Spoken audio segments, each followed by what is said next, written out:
സംസ്ഥാനത്ത് വീണ്ടും പാമ്പ് കടിയേറ്റ് മരണം. കൊല്ലം മൺട്രോത്തുരുത്ത് സ്വദേശി രാജേന്ദ്രനാണ് മരിച്ചത്. അണലിയുടെ കടിയേറ്റ രാജേന്ദ്രൻ തിരുവനന്തപുരം മെഡിക്കൽ കോളേജിൽ ചികിത്സയിലിരിക്കെയാണ് മരിച്ചത്. വി ജയശങ്കർ വിവരങ്ങളുമായി നമ്മളോടൊപ്പമുണ്ട്. ജയശങ്കർ, എപ്പോഴാണ് രാജേന്ദ്രന് അപകടമുണ്ടായത്? എന്താണ് വിവരങ്ങൾ?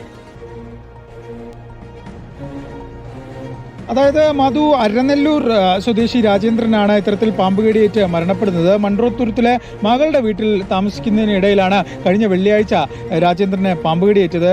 കണ്ണിനുൾപ്പെടെ സ്വാധീനക്കുറവുള്ള, കാഴ്ചക്കുറവുള്ള ഒരു വ്യക്തി കൂടിയാണ് രാജേന്ദ്രൻ. ഈ കഴിഞ്ഞ വെള്ളിയാഴ്ച രാത്രി വീട്ടിൽ നിന്ന് ഭക്ഷണം കഴിച്ച് വീടിന് പുറത്തൊരു കട്ടിലൊക്കെ ഇട്ടിരുന്നു. ആ കട്ടിൽ ഉണ്ടായിരുന്ന പുതപ്പ് നിലത്ത് വീണു.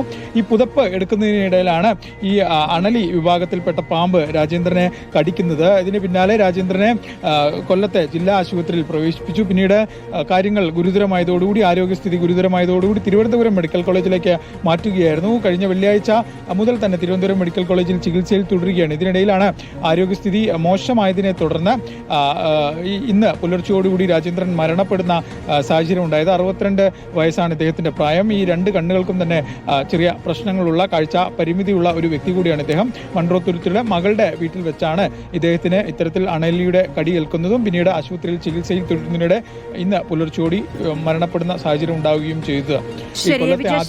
വിവരങ്ങൾ നൽകിയത്. അണലിയുടെ കടിയേറ്റ് ചികിത്സയിലായിരുന്ന ആളാണ് രാജേന്ദ്രൻ. ഇന്ന് മെഡിക്കൽ കോളേജിൽ വെച്ചാണ് മരണം സംഭവിച്ചത്.